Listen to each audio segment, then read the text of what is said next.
만나서 반갑습니다. 시골 외과의사로, 경제평론가로, 영역을 넘나드는 지식의 힘, 박경철.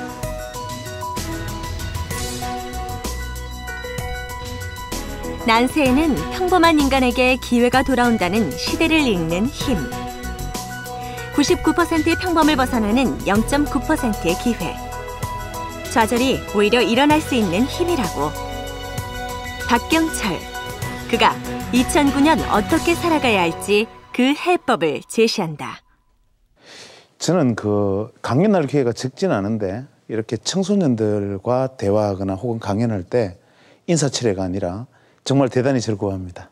왜냐하면 여러분들의 눈들은 우리 지금 기성세대의 눈과 달리 아주 반짝이고, 사실 여러분의 눈을 통해서 서 있는 제 뚱뚱한 몸매가 그대로 보여요.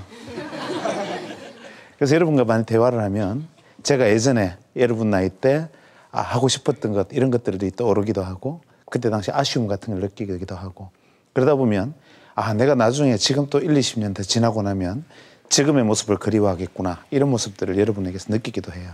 또 반대로 제가 여러분에게 전해줘야 되는 것은, 여러분들이 지금 나는 앞으로 저 사람 나이가 될 때까지 어떤 준비를 하면 되겠구나라는 것을 저를 통해서 또 대신 같이 나누는 거죠. 그래서 여러분들과 만나기도 좋아하고, 그래서 저는 중고등학교에서 강연 요청하면 굉장히 좋아합니다. 그래서 여러분들 많이 만나기도 했죠. 먼저 이야기를 하기에 앞서서 제가 굉장히 머리 나쁜 사람이라는 이야기를 먼저 고백해야 되겠어요. 제가 TV에 나오고 최소한 여기 초청해서 특강을 하는 걸 보면, 뭔가 방송국에서 저를 불러다 얘기하는 거 보면 뭔가 좀 똑똑할 것 같잖아요. 근데 사실 생긴 걸 보니 똑똑해 보입니까? 아니죠. 제가 생각보다 머리가 나쁜 사람인데 대신 한 가지 잘하는 게 있습니다. 뭐냐 하면 좀 우직하게 뭘 이렇게 밭갈듯이 하는 일은 잘합니다. 그래서 오늘 제가 여러분에게 드리고자 하는 말은, 저같이 좀 우직하고 머리가 나쁜 사람도 어떻게 해서 그냥 이런저렇게 나름대로 사회 속에서 역할을 하고 살아갈 수 있는가. 여러분들 중에서도 공부를 잘하는 사람도 있겠지만 못하는 사람도 있고, 나는 왜 이런 재능이 없어 하고 아쉬워하는 사람도 있을 거고, 여러 가지 자기 나름대로 속상해하는 부분도 있을 거 아니에요.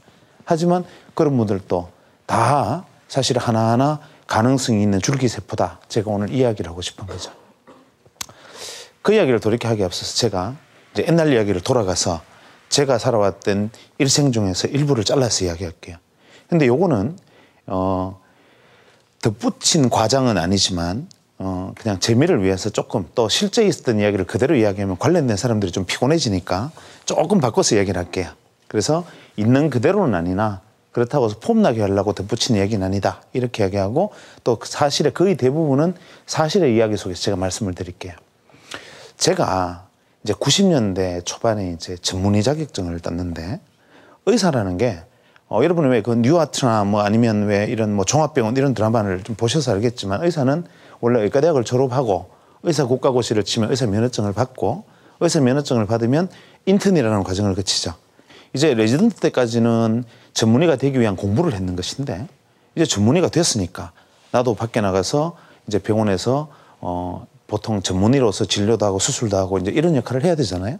그래서 레지던트가 끝나는 시점에 이제 이제 전문의 시험을 쳐놓고 이제는 취직하러 가야 되니까 어디 취직할까 이렇게 고민을 하면서 이렇게 어디 취직할까 하고 병원에 어디 외과에서 구한다는 병원의 명단을 이렇게 살펴보니까 그 중에 몇 군데 이제 마음에 드는 병원이 몇 개 있었어요. 그래서 거기에다가 제가 거기 가면 되겠습니까 하고 연락을 해봤더니만 그쪽에서 답장이 왔는데, 제가 보내는 곳마다, 제가 원하는 곳마다 그쪽에서도 오든지 말든지 알아서 해라. 당신이 꼭 필요한 건 아닌데 굳이 온다면 말리진 않겠다. 이런 정도 분위기였어요. 그런데 놀랍게도 한 군데 병원에서 당신이 너무나 필요하고 당신을 간절히 원했다. 그래서 우리 병원 와서 근무하면 좋겠다, 이런 반응을 보이는 거예요. 그래서 제가 이럴 수가 하고, 제가 가서 어떤 조건으로 어떤 근무를 하게 됩니까? 그러니까 하여튼 오기만 한다면 해줄 수 있는 최대한의 애우를 해줄 테니까 우리 병원에 와서 근무를 하는 거예요. 당신을 너무나 애타게 기다렸다는 거예요. 그래서 제가, 그렇잖아요. 사람이 자기를 알아주는 데 가서 일을 하는 게 맞잖아요. 게다가 다른 데서는 오든지 말든지 그러는데 한 군데에서 꼭 오라 그러니까, 그래서 제가 그쪽 병원에 이야기를 했어요. 제가 이제 전문의 시험을 치긴 했지만 아직 자기 전문의 시험에 합격을 했는지 안 했는지 여부는 아직 불확실하고 합격 발표가 나면 그럼 그때부터 가서 근무를 할까요? 그러니까 아니래요. 합격을 하든 안 하든 중요한 게 아니래요. 왜냐면 의사니까 일단 꼭 전문의 시험 떨어지더라도 뭐 일하면 되지 뭐 이러는 거예요. 법적으로는 문제가 없어요.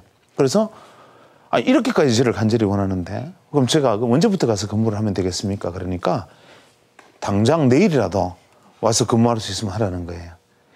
야, 이 정도까지 말하면 참 뿌듯하지 않습니까? 그래서 제가 그렇다면 제가 가겠습니다 하고 정말 그 다음날로 보따리를 사서 그 병원으로 찾아갔는데 그 병원에 가서 주소를 찾아서 그 병원을 가보니까 약간 황당해요. 왜냐하면 병원이 제대로 된 병원이 아니고 기초공사, 골조공사에서 기둥만 있고 1층에 반 정도만 이렇게 방이 만들어져 있고 나머지 2층하고는 다 아직까지 뭐 벽돌도 들이고 이렇게 하고 있어요. 그래서 난감해서 일단은 문을 열고 들어가면서 이게 지금 진료를 하는 곳인가 하고 들어가 보니까 부분적으로 진료는 하고 있고 병원은 현재 지금 준비 중인 병원이었어요. 그래서 왜 그렇게 됐나 내용을 알아보니까 원래 개원하겠다 이렇게 했는 날짜보다 자꾸 시간이 지나니까 우선 이제 일부라도 개원을 해두고 나머지는 공사를 해나가는 과정이었어요. 그 순간 제가 이건 뭔가 잘못됐다는 걸 알았어야 돼요. 그런데 이미 왔으니까 찾아가서 원장실을 찾아가서 문을 열고 똑똑똑똑 해서 들어갔더니만 원장 선생님이 계셨는데 그 원장 선생님을 만났더니만 이렇게 말씀하세요. 너무 기다렸다. 참 와서 다행인데 첫째 당신이 우리 병원에 온 첫 번째 의사다. 이렇게 말씀하시는 거예요. 느낌이 좀 이상하죠. 그래서 제가 예, 뭐 제가 처음 왔습니까? 다른 선생님들 언제 오십니까? 하니까 그건 아직 계약이 없고 우선은 당신이 혼자 왔기 때문에 해야 될 일이 몇 가지가 있대요. 첫째, 월급을 3배로 주겠다는 거예요. 놀랍지 않습니까? 그래서 제가 참 이 사람을 알아보는 눈이 있구나 이분이. 응? 급여를 3배까지 주겠다 하시는 거 보니까. 그래서 제가 회심의 미소를 지으면서 비록 뭐 덜 지어진 병원이면 어떻습니까? 월급을 3배로 주겠다는데. 그래서 예 하고 웃었더니만 그런데 한 가지 조건이 있대요. 그게 뭐냐면 원래 병원이라는 것은 내과도 있어야 되고 외과도 있어야 되고 소아과도 있어야 되고 정형외과도 있어야 되고 응급실 보는 선생님도 있어야 되고 이렇잖아요.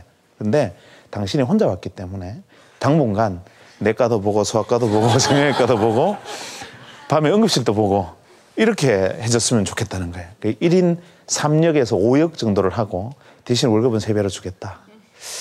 그래서 제가 그럼 그렇지 내한테 그런 대우를 할 리가 있나 하고 그래도 어떻게 그렇게 할 수 있습니까 하고 돌아서려 했는데 그래도 사람이 유혹이 되잖아요. 왜냐하면 조금 전까지 내가 레지던트 하면서 불과 얼마 전까지만 해도 우리 병원의 레지던트라는 건요. 특히 외과 레지던트는 밤에 잠을 그냥 12시에 잠들어서 7시까지 자는 수 있는 날이 있다면 그것은 역사적인 날로 기록될 정도로 뭐 잠이라든지 이런 것은 이제 전혀 멀리하고 살아가는 게 외과 레지던트였기 때문에 4년간 레지던트 생활하면서 내가 불과 한 달 전까지만 해도 레지던트로 고생했는데 레지던트 1년 유급했다고 생각하고 1년만 고생을 하면 3배의 월급을 받아서 한 2년간 놀아도 이제 다른 사람 3년 일한 거하고 같겠다. 그래서 어떤 계획을 세웠느냐 하면 만약 꿈에 못 풀어서 1년 열심히 일하고 한 2년간 해외여행을 다녀야 되겠다. 이렇게 생각을 했어요. 그리고 나니까 마음이 편해지더라고요. 그래서 근무를 시작했어요. 그런데 근무를 시작하고 한 3주 정도 지나니까 죽을 것만 같아요. 왜냐하면 진료실에서 환자를 한 30분 동안 열심히 막 20, 30명 보고 나면요. 수술실에 전화가 와요. 선생님 수술 준비됐습니다. 그래요. 막 뛰어 올라가서 수술하고 이제 내려오잖아요. 그럼 환자 오시면 기다려요. 다 보고 나면 또 수술 준비됐다 그러는 거예요. 그래서 정말 밥도 못 먹고 뛰어다니다가 이제 석양이 해가 지면서 석양이 지고 남들 퇴근할 때 직원들 퇴근할 때쯤 되면 선생님 응급실에 환자 오시면 기다립니다. 이러는 거예요. 그러니까 밤에 잠을 뭐 2-3시간 이상 잠자기도 어려운 상황으로 한 3주를 했더니만 이거 레지던트보다 10배쯤 힘든 거예요. 게다가 레지던트 때는 위에 선생님이 계시니까 내가 책임을 안 져도 되는데 이거 나 혼자 다 책임까지 져야 되잖아요. 그래서 그때쯤 되니까 소위 입에 단내 난다 그러죠. 입에서 왜 쇳냄새가 나면서 막 기분이 정말 견디기 힘들어 이런 마음이 드는 거예요. 그래서 그만둬야 되나 말아야 되나 이렇게 고민을 하는데 그 순간 책상 위에 있는 벨이 울렸어요. 그 전화를 받았더니만 제 친구였어요. 이 친구가 어디 있느냐 하면 이제 꽤 이제 괜찮은 회사에 다니고 있었는데 이 친구가 저보고 뭐라 하느냐 하면 야, 우리 회사에 좋은 강연이 있는데 하나 들으러 오지 않을래 이러는 거예요. 그래서 제가 무슨 강연인데 그러니까 앞으로 이 경제가 어떻게 바뀔지에 대한 그런 좋은 강연이래요. 그래서 제가 그 친구 보고 이렇게 말했습니다. 내가 의사인데 지금 현재 우리 병원은 내가 없으면 쓰러진다. 그런데 경제 강연을 들으러 간다 그러면 말이 되겠냐 지금. 내가 지금 이 경제 강연 들어가게 생겼냐. 나 그렇게 한간 사람 아니다. 전화를 끊으라니까 이 친구가 뭐라 하느냐면 이 강연을 안 들으면 평생 후회하게 될 거래요. 그래서 제가 됐다 시끄럽다 하고 전화를 그냥 끊었어요. 근데 끊어놓고 생각하니까 계속 그 생각이 머리에 맴도는 거야. 평생 후회한다는데 뭐 때문일까? 계속 그 생각이 드는 거예요. 여러분은 앞으로 그러지 마세요. 왜냐하면 자기한테 자신이 있는 사람은 남이 뭐라 해도 꿋꿋하게 자신의 심지를 가지고 살아가지만 자기한테 자신이 없는 사람은 남들이 일생일대의 기회라는 둥, 평생을 두고 후회한다는 둥 이런 말을 들으면 귀가 얇아져서 계속 그 말에 빨려들게 됩니다. 그래서 제가 환자 보다가도 어디 아파서 오셨습니까? 뭐 때문에 후회한다 그러지? 진찰하면서 배를 막 누르다가도 뭐 때문에 이 자식이 평생 후회한다 그러지? 계속 이러는 거예요. 그래서 도저히 안 되겠다. 궁금증은 풀고 보자. 이래가지고 그 길로 원장실에 찾아갔어요. 그래서 원장 선생님 보고 선생님 서울대학병원에서 닥터 보족이라는 유명한 의사가 와서 이 대장암 수술에 대한 라이브 수술 세미나를 하는데 이걸 보고 오면 우리도 대장암 클리닉을 나중에 개설하는 데 도움이 될 것 같습니다. 이렇게 말을 했거든요. 그러니까 그때 원장님이 저를 이렇게 아래로 보시더니만 당신이 공부를 그렇게 좋아하는지 몰랐대요. 전문의 시험 친 지 얼마 됐다고 그새 또 세미나 가서 공부를 하느냐고 이렇게 말해요. 그래서 제가 아주 뻔뻔하게 배움의 끝이 있습니까? 좋은 기회니까 배우고 오면 그래도 병원에도 도움이 될 것 같습니다. 이렇게 말했더니만 공부하러 간다는데 어떻게 해요? 세미나 간다는데. 그래서 원장님이 저보고 내가 늙은 몸을 이끌고 나 혼자서 그런 병원을 지키고 있을 테니까 하루 갔다 와라 이러시는 거예요. 그래서 속으로 이제 아싸 하고 딱 돌아섰죠. 그래서 문을 열고 딱 나오는데 갑자기 뒤에서 원장님이 박 선생 잠깐만 이러시는 거예요. 그 순간 이제 아차 했죠. 왜 그러냐면 세미나를 가면 무슨 카다로그나 초청장 이런 게 있을 거 아닙니까? 공식적으로 세미나를 카다로그를 가져오라 이러면 제가 없는데 큰일 나잖아요. 그래서 제가 아차 하고 딱 돌아서니까 원장님이 저보고 씩 웃으시더니만 가슴에서 지갑을 꺼내셔서 돈을 이렇게 이만큼 꺼내가지고 갑자기 돈을 주시는 거예요. 그래서 제가 왜 이러십니까? 하고 멈칫하니까 이왕 뭐 세미나 가느라고 하루 휴가를 내는데 모처럼 하루 휴가를 내고 친구들하고 놀다가 밥 맛있는 거 사 먹고 놀다가 내려와라 이러시는 거예요. 그래서 제가 야 근데 감동했죠. 그러면서 이제 멋지게 속아 넘기고 이제 출장비까지 받았다고 문을 열고 돌아서 나왔는데 지금 생각하면 이 어른이 거짓말하는 걸 알았던 거죠. 아, 저 녀석 하루 이제 도망가고 싶어 하는구나. 근데 도망갔다가 안 돌아오면 큰일 나니까 일단은 감동을 좀 시켜줘야 된다. 제가 농담은 이렇게 말로 농담을 이렇게 하지만 사실 어른들은 왜 알잖아요, 그죠? 태도를 보면. 그래서 오히려 그것을 탓하지 않고 용돈까지 주신 거죠. 제가 어쨌거나 간에 저 시간 벌었죠. 세미나 가는 하루 이제 휴가를 받았어. 그 다음에 용돈까지 받았어요. 말 타고 종부리면 말 타면 종부리고 싶다 이런 말이 있잖아요. 시간 생기고 돈이 생기니까 그 다음에 무슨 생각이 나느냐 하면 야 세미나도 그 혼자 가면 별로 재미없는데 누구 친구 하나 같이 가면 좋겠다 이 생각이 드는 거예요. 그래서 누구 같이 갈 친구 없을까? 우리 영화도 왜 혼자 가면 재미없잖아요, 그죠? 그래서 누구를 데려갈까 고민을 했는데 평일날 오후 3시에 세미나에 참석할 멀쩡한 친구가 누가 있겠습니까? 다 회사 다니고 일해야 되잖아요. 그때 우리 딸의 30대 초반에는. 그래서 제가 고민하다가 문득 한 명을 떠올렸습니다. 그게 누구냐 하면 미국의 유명한 대학에서 유학을 가서 MBA를 마치고 얼마 전에 돌아와서 한 8개월째 백수를 하고 있던 친구가 있었어요. 여러분들은 야 소위 그걸 스펙이라 그러잖아요. 그죠? 야, 좋은 대학 나와가지고 미국 유학 가서 MBA까지 마치고 돌아왔으면 이것은 정말 뛰어난 스펙인데 왜 백수를 하고 있을까? 이렇게 생각하지만 우리는 베이비붐 세대라는 세대에 속합니다. 우리나라는 베이비 부머, 그러니까 베이비 부머 애들을 왕창 낳았던 시기가 언제냐면 지금 나이로 58세에서 한 44세 사이에 속하는 사람들. 요게 베이비 붐 세대라 그래서 굉장히 많은 출산율을 기록했던 해고 저희들이 이 베이비 붐의 마지막 끝자락이었어요. 그때 우리나라 출산율이 굉장히 높았어요. 그러니까 어떻게 했어요? 갑자기 인구가 적다가 불쑥 많아져 가지고 초등학교를 몇 명이 다녔냐면 75명 한 반에. 중학교 보통 한 70명. 고등학교를 다 전원이 갈 수가 없어서 고등학교 갈 때 전원이 시험을 쳤어요. 시험을 쳐서 종합 연합고사 이런 시험을 쳐서 그중에 한 3분의 2는 고등학교 인문계 고등학교를 가고 나머지는 재수를 해야 될 정도로 고등학교가 다 수용이 안 되니까 사람이 많아서 그걸 고등학교를 가면 그렇게 고등학교를 가서도 대학을 갈 때 대학이 감당이 안 돼요. 대학의 규모로는. 그러니까 졸업 정원제 이런 걸 해서 입학 인원을 30%를 늘려서 받았어요. 즉 정원이 100명인 학교는 130명을 신입생으로 받는 거예요. 그렇게 우리는 치열한 경쟁 속에서 엄청난 인원 속에서 살았기 때문에 그렇게 해서 대학을 졸업하잖아요. 졸업하면 또 어떻게 되겠어요? 입사 경쟁이 또 엄청날 거 아니에요. 사람이 많으니까. 또 그렇게 입사를 해도 또 사람이 많으니까 과장, 부장 올라가는데도 경쟁이 많을 거 아니에요.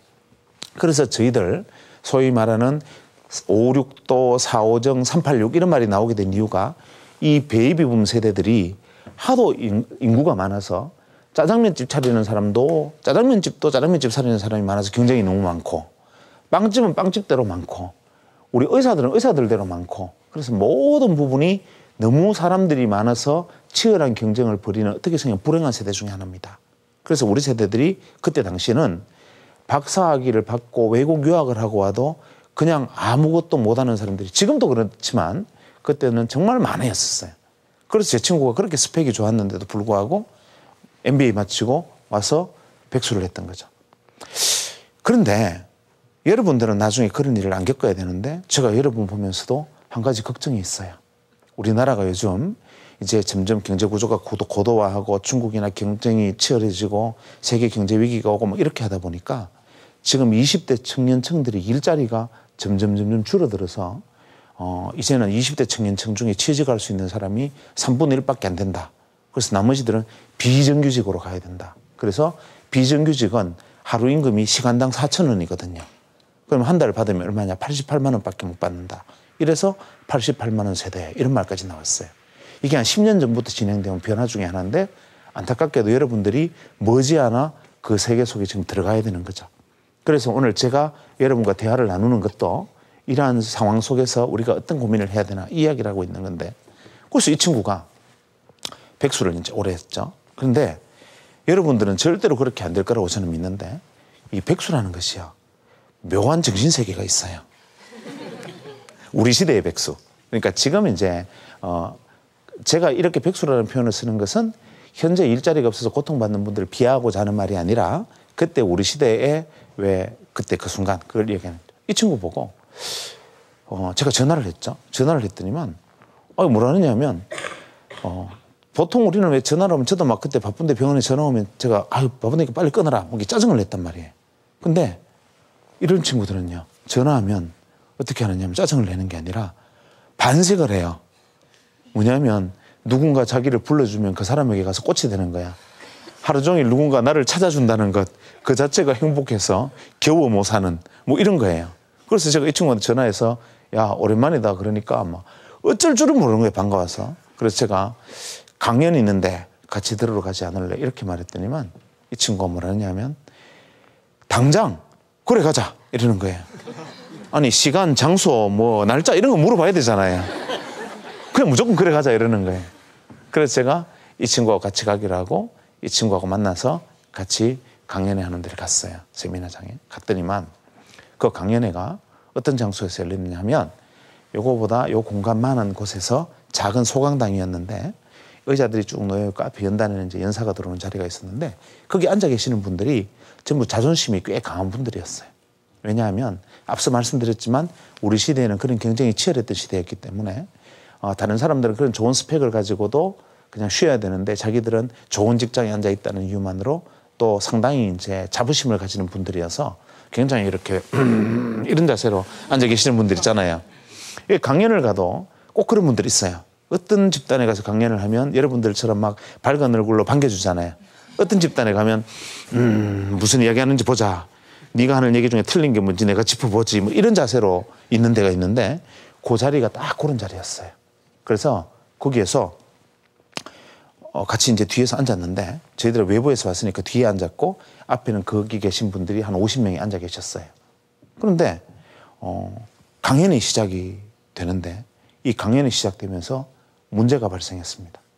왜냐하면 앞서 말씀드린 대로 이분들은 굉장히 왜 자부심이, 좋게 말하면 자부심이 강하고 나쁘게 말하면 왜 좀 교만심 같은 것도 있는 분들이었는데 이분들한테 강연하러 온 강연자의 복장이 이렇게 딱 걸어와서 소개했다. 강단 옆으로 들어와서 강단에 서서 소개를 하는데 복장이 어떤 복장이었느냐 하면 찢어진 청바지에 UCLA 스킨 하얀 티셔츠 그러다가 뉴욕 양키스 모자를 쓰고 등장했어요.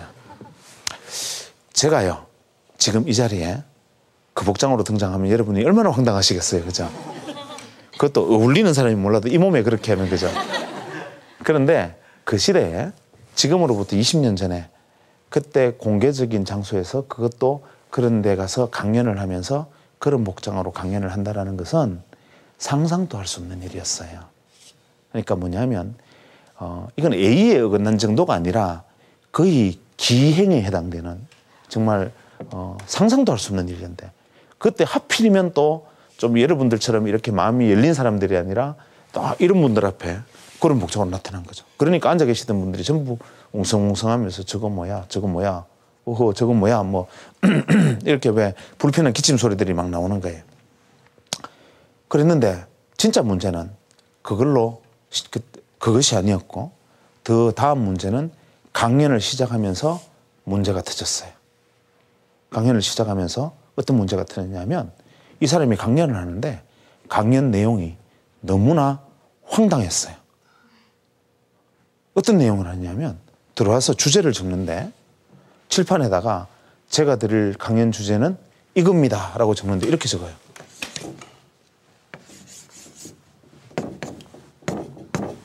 W 이렇게 적는 거예요. 다짜고짜. 그러더니만 그리 멀지 않은 시기에 조만간 이 W의 세상이 온다는 겁니다. 이 W의 세상은 그러니까 이 W가 WWW 월드와이드 웹 여러분이 사용하는 인터넷이라는 이야기죠. 조만간 이 세상이 온다.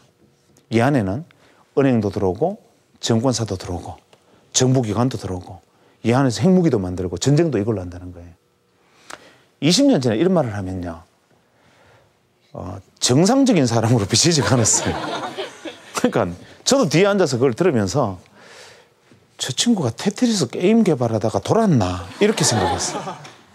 거기 앉았던 모든 사람들이 저 사람은 뭐 망상장애가 있거나 뭐 돈키호테 같은 뭐 휘황한 사람이거나 뭐 이런 사람이다 이렇게 생각했습니다. 제가 지금 여러분들을 보고요. 앞으로 10년 안에 아니 3년 안에 여러분들 집은 전부 전기를 태양광으로 쓰게 될 거고 앞으로 여러분이 학교 갔다가 집에 왔다 갔다 할 때는 전부 로켓 추진기를 등에 하나씩 달고 하나를 날아다닐 겁니다. 이렇게 말하면 여러분들이 저보고 어떻게 생각하시겠어요? 그 정도의 개념 차이라고 생각하면 됩니다. 여러분들이 3년 안에 로켓 추진기를 등에 메고 하늘을 날아다닐 겁니다 라고 말하는 이야기나 그때 당시에 이 세상이 올 거라고 말하는 것은 거의 동격의 이야기였습니다. 그때는 이 W의 개념이 없지는 않았습니다. 이 알파넷이라고 미국 국방성에서 만든 인터넷이 만들어는 졌고 하지만 그것이 이러한 웹 기반이 아니었던 시대였고 웹을 상상할 수 있는 것은 모자익이라는 이렇게 그래픽 기반의 프로그램이 존재는 했었던 뭐 그런 식이긴 하나 이런 식으로 웹의 세상에 올 거라는 것은 뭐 언젠가는 이렇게 말하죠. 우리 언젠가는 화성에 갈 수 있겠지. 뭐 언젠가는 우리가 타임머신도 만들 수 있겠지. 뭐 이렇게 말하는 언젠가의 개념이지 조만간 임박한 현재의 이런 개념은 전혀 아니었다는 거죠. 그런데 아주 피를 토하면서 이 세상에 온다는 거예요. 그것도 조만간 온다는 거예요. 그러니까 어떻게 되느냐. 거기 앉아있던 사람들이 상당수가 중간에 퇴장을 했어요. 한 명씩 의자를 쿵 하면서 일어나서 나가는 거죠. 그래서 한 명 한 명 나갔는데 한 50명 앉아있던 그 자리에 공간에 불과 한 10여 명 이하 몇 명만 남고 전부 퇴장해버렸어요. 물론 남아있던 사람은 행사 진행 관계자와 뭐 어쩔 수 없이 제일 앞에 앉아있다 보니까 서로 눈 마주쳐서 못 나간 분, 이걸 제외하고는 전원이 불편한 기침 소리를 내면서 퇴장해버렸던 거죠. 제일 뒤에 앉아있던 저는 저희들은 퇴장할 수가 없었어요. 왜냐하면 그 동네는 버스가 30분만 더 들어와서 나가면 갈 데가 없었어요. 그래서 어쩔 수 없이 그냥 앉아 있었는데 강연이 그래도 어땠거나 간에 1시간의 강연이 마무리가 됐어요. 그리고 그분이 머리를 긁으면서 슬슬이 퇴장을 했어요. 아무도 박수 치는 사람도 없었고 정말 썰렁하게 민망하게 퇴장을 했고 행사 초청했던 사람도 얼마나 난감했겠어요. 그죠? 그리고 저도 그분이 퇴장하고 나니까 저도 옆에 앉아있던 친구 보고 이렇게 말했어요. 어깨 툭 치면서 야 집에 가자. 그리고 저를 초대해서 오라 했던 친구 보고 쿡 찌르면서 내가 시민들의 건강을 버려두고 여기 와서 앉아 있어야 되겠냐. 이렇게 쿡 쳤더니만 친구도 미안하다. 좋은 강연이라고 생각했는데 미래 트렌드에 대한 나도 내용을 들어보면 좀 당황했다. 이렇게 말하는 거예요. 뭐 어떡하냐 나가서 밥이나 먹자. 나 마침 우리 원장님한테 용돈도 좀 받아왔으니까 내가 저녁 살게 이랬어요. 그런데 그 순간 갑자기 제 옆에 앉아있던 백수 친구가 벌떡 일어나더니만 저보고 빨리 돈 몇만 원만 달래요. 그 당시 돈 몇만 원은 적은 돈이 아니었어요. 그래서 제가 왜 그러니까 너네들끼리 가라 저녁 먹으러. 나는 따로 가야 되겠다 이러는 거예요. 그럼 네가 따로 갈 데가 어딨냐. 이랬더니만 나는 저 W하고 이야기를 좀 해야 되겠다는 거야. 그럼 W하고 이야기할 게 뭐 있냐. 그러니까 나는 강연에 깊은 감명을 받았다. 이렇게 말해요. 그 순간 제가 띵 하면서 전기가 와서 아 이쪽의 정신세계는 내하고 또 틀리다는 걸 다시 한번 발견한 거죠. 그래서 제가 이렇게 말했죠. 내가 볼 때는 니나 자나 상태가 비슷하다. 같이 이야기해봐야 별로 도움될 것 같지 않다. 그냥 집에 가자. 이렇게 말하니까 아니래요. 그래서 어쩔 수 없이 돈 몇만 원 집어주고 돈 몇만 원을 이제 빌려주고 그냥 저는 친구하고 같이 저녁 먹으러 나갔어요. 그랬는데 이 친구가 그 길로 막 뛰어나가더니만 강연하고 나가는 문제 W가 차를 타고 시동 걸고 집에 가려고 그러는데 잠깐만 하고 붙들고 늘어지게 문을 열어 제낀 거예요. 안에서 왜 그러십니까? 하고 놀라서 쳐다봤을 거 아니에요. 그러니까 그분을 보고 다짜고짜 이렇게 말했어요. 저는 W를 믿습니다.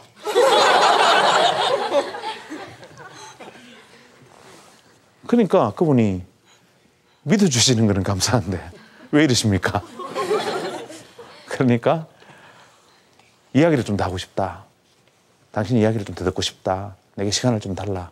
이렇게 얘기한 거죠. 그래서 그분을 붙들고 마포에 있는 식당으로 와서 거기서 고기를 구워 먹으면서 새벽 1시를 넘겼습니다. 근데 1시쯤 되니까 W가 미칠 것 같거든요. 집에 가야 되고 피곤한데 놔주지를 않으니까. 근데 백수 친구가 가진 건 인내심밖에 없잖아요. 끝까지 물 건드리지는. 왜 물 건드리지? 나도 이 세상에 뛰어들 수 있는 방법을 가르쳐 주십시오. 이렇게 된 거예요. 아니 방법이랄 게 뭐 있느냐. 그런 세상이 온다고 이야기했으면 당신이 알아서 준비해봐라. 내 말을 믿어주는 건 고마운데 믿는다면 스스로 준비하고 스스로 공부해라. 아니 나는 컴퓨터에 컴자도 모르고 인터넷에 인자도 모른다. 그러니까 내가 어떻게 할 수 있는 길을 가르쳐달라. 이렇게 말한 거예요. 그러니까 이분이 황당했을 거 아니에요. 에이, 그러면 이렇게 해봐라 하고 설명을 해주고 그렇게 풀려날 수 있었어요. 그리고 난 다음에 어떤 일이 벌어졌느냐 하면 그때 그 W를 강연했던 분은 이후로 불과 몇 년 후에 작은 자본금을 가지고 벤처를 창업해서 아주 유명한 회사를 일으켰어요. 그리고 큰 부자가 됐고요. 그분이야 그렇다 치고 이미 제가 이렇게 말할 때는 그 정도의 이 상황이 흘러갈 거라는 건 여러분도 짐작했겠죠. 근데 문제는 친구죠. 이 녀석이 제게 그 다음 주쯤 돼서 전화가 왔어요. 전화가 와서 그래 오랜만이다 하니까 다짜고짜 뭐라 하냐면 월급 받았나 이러는 거예요. 그래서 제가 월급? 내가 그저께 받긴 받았다. 느낌이 좀 안 좋았어요. 제가 왜냐하면 같이 있으면서 이제 내가 뭐 당분간 일을 몇 배로 하고 월급을 더 받기로 했다 이런 얘기를 했단 말이죠.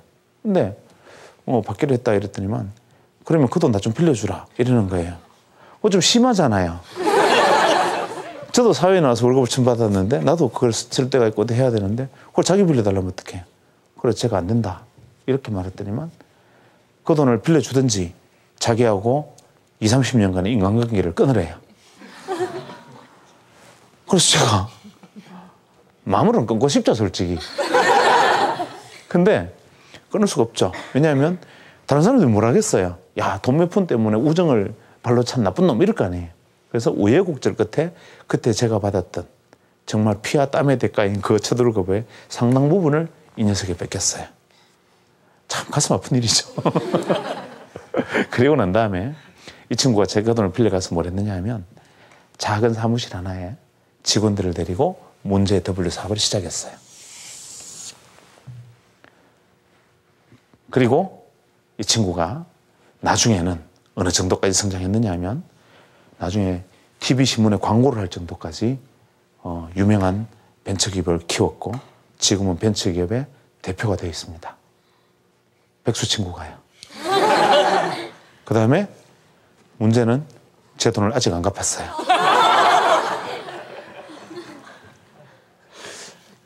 저는 이 친구가 성장해가는 과정을 보면서 마음이 아팠어요. 왜 마음이 아팠느냐 하면 똑같은 자리에서 똑같은 사람으로부터 똑같은 말을 들었잖아요. 우리는 눈이 다 같이 두 개가 있고 귀도 다 같이 두 개가 있어요. 그런데 왜 이 친구는 자기 일생을 걸고 뛰어들어야 할 정말 절체절명의 기회이고 이것은 새로운 변화라는 것을 금방 탁 느꼈을까? 나는 왜 그것을 보고 저 사람은 망상장애, 과대망상, 테트리스 게임 개발하다 돌았나 보다. 왜 나는 이렇게 생각했을까? 분명히 같은 사람이 같은 말을 했는데 그걸 듣는 두 사람은 서로가 완전히 다르게 평가를 했잖아요. 그 다음에 그거를 받아들인 것만이 중요한 게 아니라 이 친구는 진짜 일생을 걸고 자기가 심지어는 그것을 경영학 MBA까지 했던 그 모든 걸 버리고 거기 뛰어들었어요. 안 되면 자기 인생의 미래가 사라지는 거 아닙니까? 기회가. 그런데도 거기다 뛰어들 수 있었습니다. 이 차이가 뭘까? 도대체 무엇이 나는 그것을 두 눈을 뜨고도 그것을 모르게 했고 이 친구는 그것이 일생일대 기회라는 것을 알 수 있게 됐을까? 도대체 이 친구가 나하고 차이가 뭘까? 지금 봐서는 내가 얘보다 훨씬 더 나은 것 같은데 거기서 깊은 고민에 빠졌습니다. 그래서 이런 우연한 현상은 아닐 것이다. 이유가 있을 것이다. 그러던 차에 어떤 책을 한 권 읽게 됐습니다. 여기서 책이라는 이야기가 나오는데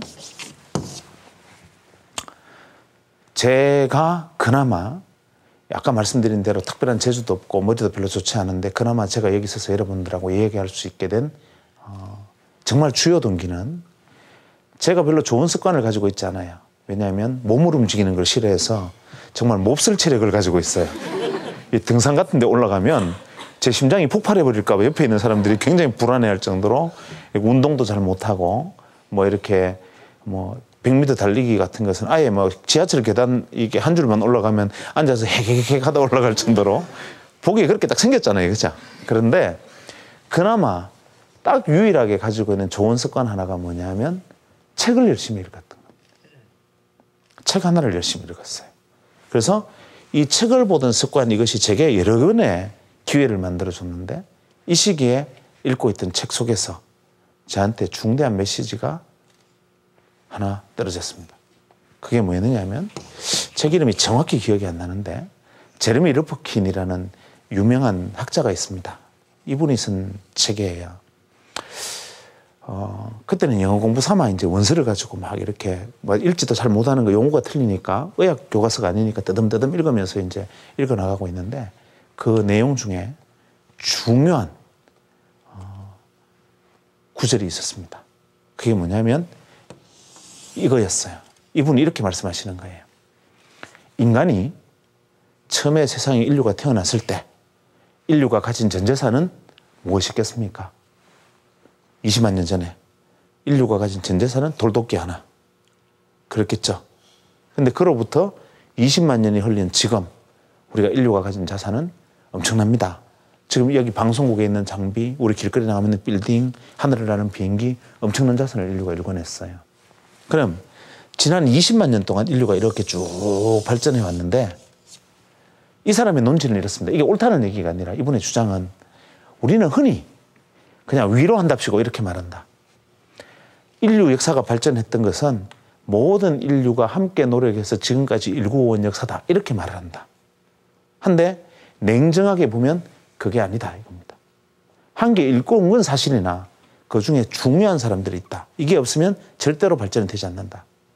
그게 무엇이냐? 바로 첫째, 창의적 인간.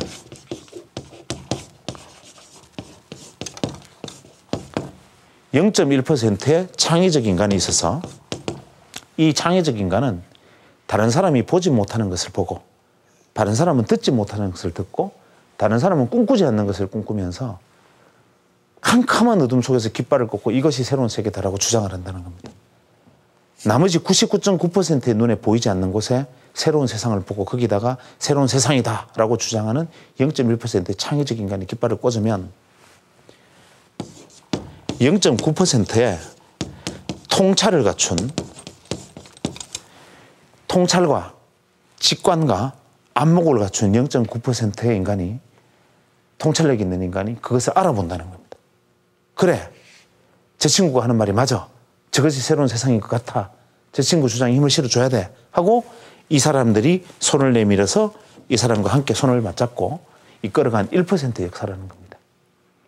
그래서 한 1%가 누군가가 깃발을 꽂고 여기가 새로운 세상이야.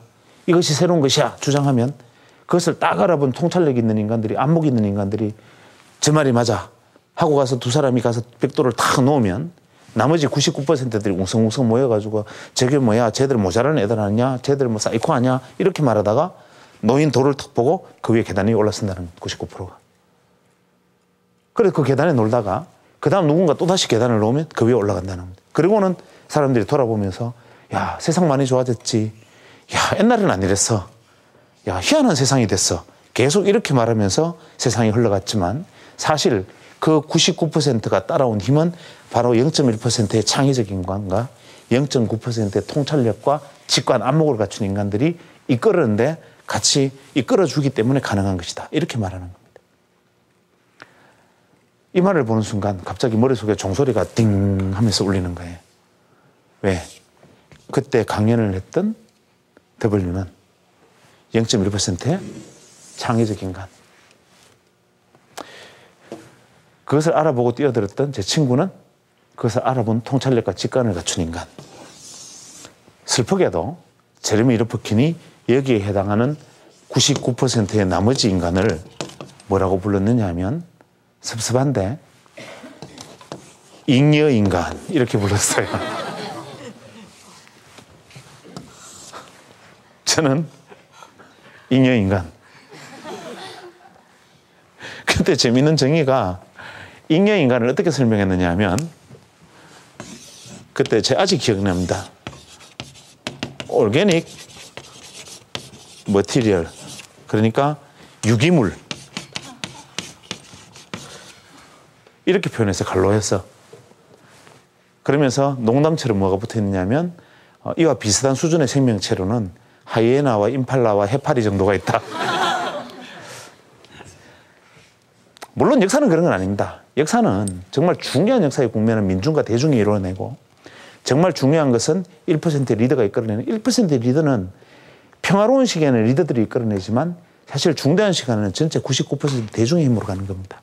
그렇게 역사는 진보하는 것이나 대개의 어떤 일상적인 어떤 경제적 충격 변화 혹은 어떤 과학기술의 진보 이런 것들은 이러한 프로세스를 따라간다. 물론 이 이야기는 극단적인 이야기입니다. 그렇긴 하나 그 이야기를 딱 듣는 순간 제 머릿속에 종소리가 들릴 수밖에 없었겠죠. 아, 그래. 나는 잉여인간이구나 하고 뼈저린 반성에 속해 있었는데 스스로 잉여인간이라고 생각하기에는 너무 허무하지 않습니까? 그래서 야, 이것이 지금 내 친구가 이 뛰어들어서 성공하고 90년대 후반에 IT 산업이 막 가면서 그때 엄청난 벤처 사업가들이 등장했습니다. 왜냐하면 정말 대학 다니다가 아니면 대학 졸업하고 아무것도 진짜 어떻게 보면 남들이 보기에는 백수처럼 보이는 사람들이 그때 IT 산업이 뛰어들어서 유명한 벤처 기업을 만들고 오늘날 훌륭한 벤처 사업가들이 돼서 우리나라의 한 축을 이루는 훌륭한 사람들로 앞서 나간 분들이 많아요. 이게 0.1%에 속하는 분들 아니겠어요? 거기 함께 했던 분들이 다 같이 지금 현재 우리나라의 어떤 하나의 축을 이루고 있지 않겠습니까? 나머지 99%들 어떻게 되겠습니까? 야, 세상 희한해. 요즘 핸드폰 요만해. 옛날엔 삐삐 들고 다녔는데 요즘 핸드폰이야. 뭐 이렇게 말하고 있다는 거죠. 그죠? 그래서 그때 제가 제레미 리프킨이 말하는 이 0.1%와 0.9% 그리고 잉여인간이라는 것이 지금 우리가 내가 보고 있는 IT가 막 번성해 오고 막 벤처가 막 창업 붐을 일으키고 이렇게 해서 어느 날 갑자기 막 벤처 재벌이 등장하고 막 이런 현상에 지금 국한된 것이냐, 아니면 과거에도 진짜 역사 속에서 이랬을까, 이게 궁금해졌어요. 그게 궁금하지 않겠어요, 그죠? 그게 궁금해서 그때부터 또 그와 관련된 부분이 진짜 그랬나라는 것을 혼자서 책을 찾아서 검증을 한번 해보았더니 정말 그랬어요. 역사, 정치, 사회, 경제, 문화 이런 것들 중에서 도도한 역사적 흐름을 제외한 어떤 변화 요인들은 전부 이렇게 출발했다라는 결론을 얻었는데, 그중에 대표적인 것이 경제를 가지고 한번 이야기를 해보죠. 경제가 어땠느냐 하면 이렇습니다. 멀리 갈 것도 없이 우리가 산업혁명부터 살펴보면 1800년대 산업혁명이 이제 시작됐잖아요. 그때 전기기관이 만들어졌죠. 이 전기기관이 만들어진 것은 그 이전에 우마차가 끌던 세상을 이제는 기계가 대신하는 힘을 기계가 대신하게 됐다, 이런 변화였는데, 실제로 전기기관의 변화보다 더 큰 변화는 무엇이냐면 이 전기기관을 이용한 공작 기계들이 만들어지기 시작했다는 겁니다. 뭐냐면 전기기관이 발생하고 그걸로 전기를 만들 수 있고 이렇게 되니까 나중에 어떻게 됐냐면 이제 뭐 제품을 생산하는 기계들도 만들 수 있게 됐을 거 아니에요. 그래서 그때 당시에 가장 독보적인 획기적인 기계가 뭐였냐면 이 방적기계였어요. 방적기계가 뭐 하는 거냐면, 우리가 왜 양털을 깎아서요, 실로 만들려면 우리가 이제 우리 모직을 생산하려면 얼마나 어려운지 아시죠? 우리 짧은 양털을 다 모아놓고 그거를 손으로 꼬아가지고 한 개 실처럼 만든 다음에 가늘게 시줄과 날줄을 엮어서 겨우겨우 이제 만들어야 되잖아요. 그래서 옛날에는 우리가 의식주라고 불렀죠. 지금 의식주라고 부르는 게 여러분 궁금하지 않으세요? 왜 의식주일까요? 우리 생각에는 식주의가 돼야 될 것 같지 않아요? 일단 먹고 사는 게 급하고, 그 다음에 등 대고 누워야 되고, 옷이 한번 벗고 집 안에 있으면 되잖아요. 그러니까 식주의가 돼야 되는데 의식주라고 한단 말이에요. 왜 의식주라고 했을까? 예전에는요, 우리나라든 외국이든 할 것 없이 밥을 구하는 것이나 식량을 구하는 것이나 집을 짓는 것보다 옷감 구하는 게 더 힘들었어요. 그래서 여러분 학교 다니실 때 왜 백골징포, 뭐 황구, 첨정 이래서 왜 그때 이 군역을 면제받기 위해서 배를 2피를 내면 군대를 안 갔잖아요. 그러니까 배 2필만 하면은 장정들이 군대를 안 끌려가는 전쟁터에, 조선시대 이럴 때 그랬잖아요. 그죠? 그렇듯이 우리나라뿐만 아니라 이렇게까지도 배를 하나 짜려면 목칼을 가지고 실을 이어 붙여가지고 짜든지 아니면 명주를 하든지 뭐 하여튼 모직을 양털로 하든지 간에 이것을 옷감을 짠다는 것은 가장 힘든 일이었단 말이에요. 그래서 이때 모직 하나의 가격은 상상을 초월할 정도로 비쌌고, 영국에서는 그걸 못하니까 이 프랑드르 지방, 그러니까 네덜란드의 프랑드르 지방에 손재주가 좋은 지방에 양털을 싣고 가서 거기서 좀 짜서 가져오면 영국 귀족들이 겨우 좀 입고, 뭐 평민들은 모직으로 만든 옷을 구경도 못 해보고 뭐 이런 시절이었는데, 이 방적기계를 딱 만들어버리니까 양털만 집어넣으면 모직이 그냥 줄줄줄줄 생산되는 거예요. 얼마나 획기적이었겠어요. 이게 딱 기계가 발명되는 순간요, 어떤 지방에 이 방적기계를 만들면 이게 세계 최초의, 제가 정확치는 않아요. 제가 알기로는 이것이 아마 공작기계로서는 최초의 특허였다 그래요. 이걸 만든 사람은 누구겠어요? 0.1% 아니겠어요?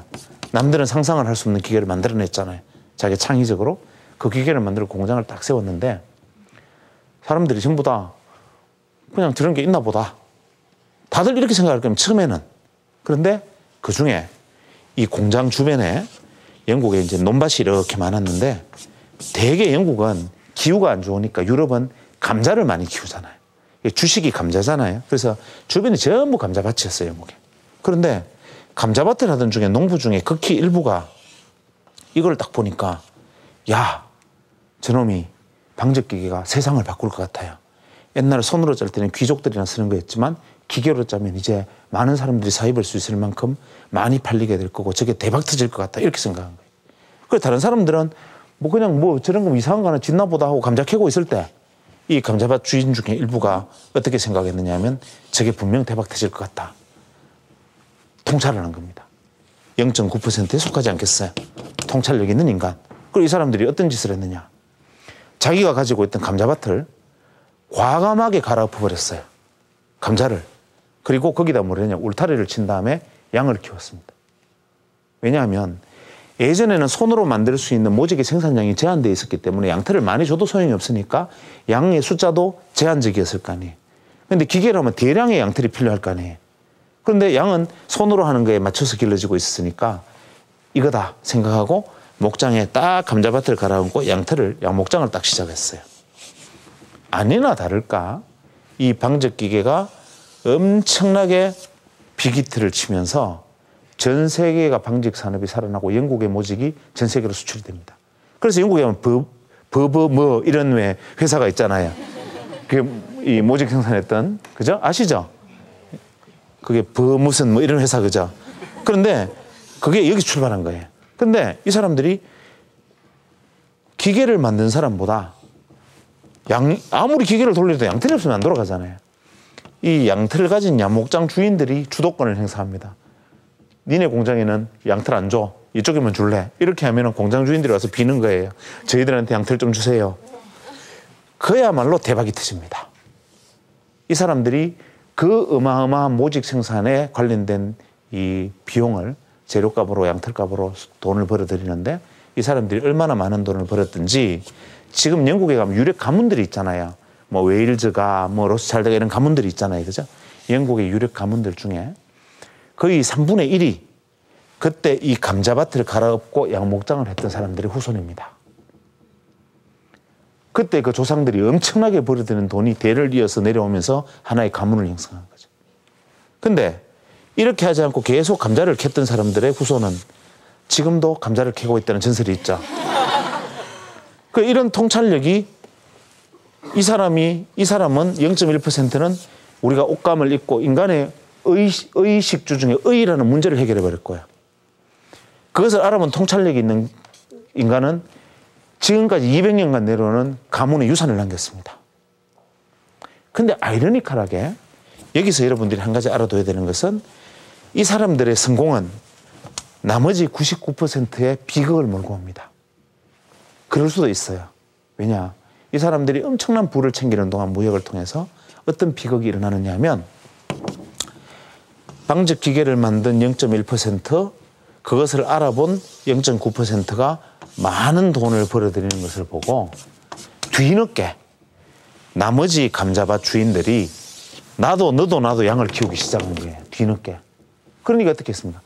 온 영국에 감자밭이 전부 파헤쳐지고 양목장으로 변하기 시작했을 거 아니에요. 그렇게 되니까 어떤 일이 벌어졌겠어요? 영국과 아일랜드에 감자가 부족해서 감자 파동으로 굶어 죽는 사람이 생긴 겁니다. 감자 농장이 사라져 버리니까 감자가 생산이 안 되니까 누가 죽느냐? 길거리 서민들이 감자를 못 사 먹어서 기아에 허덕이면서 쓰러집니다. 있어야 주죠, 감자를. 양털 뜯어먹고 살 수는 없잖아요. 그래서 그 당시 아일랜드 주민의 3분의 1, 영국 국민의 거의 20% 정도가 기아로 사망을 합니다. 그러니까 어떻게 되느냐 하면 사람들이 너도 나도 감자를 훔치려고 혈안이 됐을 거 아니에요. 남의 것을 훔치면 안 되지만 내 가족이 굶어 죽어가니까 사람들이 가서 그것을 훔칠 거 아니에요. 그죠? 그래서 서로 감자를 훔치고 내가 여기 가서 훔쳐서 집에 가져다 놓으면 자고 일어나 보니까 다른 사람이 그새 훔쳐갖고 감자가 막 한 5바퀴 돌아가지고 아침에 다른 데서 구워지고 막 이렇게 해서 온 사회가 혼란에 빠지는 거예요. 그러니까 영국에서 어떻게 했냐면 강력한 법을 세웁니다. 감자 훔쳐가면 징역 10년. 남의 집 감자를 훔치면. 그래도 10년을 감수하고라도 이 내 자식이 굶어 죽어가면 감자를 훔칠 수밖에 없잖아요. 나중에 감자를 훔치면 교수형에 처한다. 근데 그렇게 해서 감자가 훔쳐지는 게 아니냐. 굶어 죽거나 교수형에 죽거나 죽는 거 마찬가지다. 감자를 계속 훔칩니다. 그래서 영국에 길거리에는 교수형 당해서 감자 훔치다가 교수형 당해서 매달린 시체들이 절비한 상황이 벌어집니다. 비극이잖아요. 여러분이 읽었던 토마스 모어의 유토피아라는 책이 있죠. 읽어보신 분 계세요? 이야기 들을 분은 많죠. 우리 토마스 모어의 유토피아를 읽어보면 이런 역사적 배경을 모르고 읽으면 재미가 없어요. 이 역사적 배경이 토마스 모어 유토피아를 읽어보면 내용이 이렇습니다. 이런 글이 나와요. 양이 사람을 죽였네, 양이 사람을 죽였네, 이런 식으로 나옵니다. 그걸 모르고 읽는 사람은 어떻겠습니까? 아, 사람들이 양뿔에 받쳐 죽었나 보다. 재미가 없죠, 이 책이. 그죠? 근데 그 양이 사람을 죽였네라는 것은 이러한 과정으로 결과적으로 양이 사람을 죽게 했다라는, 사람들이 탐욕에 빠졌을 때 일어날 수 있는, 우리가 왜 자본주의라는 것이 발전을 위해서는 좋지만 때로는 모든 사람이 탐욕을 부릴 때는 위험해질 수도 있다는 것을 경고하는 그런 책이었죠. 그래서 토마스 모어의 유토피아는 지금도 우리가 경제를 이야기할 때 막스 베버와 함께 토마스 모어는 양대 거성으로 여러분이 나중에 조금 더 크면 필독해야 되는 사람 중에 한 사람으로 등장합니다. 이런 배경들이 다 생깁니다. 이렇게 경제라는 것은 역사와 맞물리고 정치와 맞물리고 이렇게 돌아가고, 그중에 성공하는 사람, 또 따라서 성공하는 사람, 그것을 모르고 도태되는 사람. 그럼 이 안에서 억울하게 그냥 감자값이 비싸져서 감자 못 사 먹고 죽은 사람은 도대체 뭡니까? 자기는 그저 성실히 살았을 뿐인데, 자기는 아무 죄도 없어요. 예전처럼 감자밭을 일했을 뿐이고, 자기는 예전처럼 시킨 대로 성실하게 일했을 뿐인데 어느새 감자가 자기 번 돈으로 감자를 못 사 먹게 된 거 아니에요.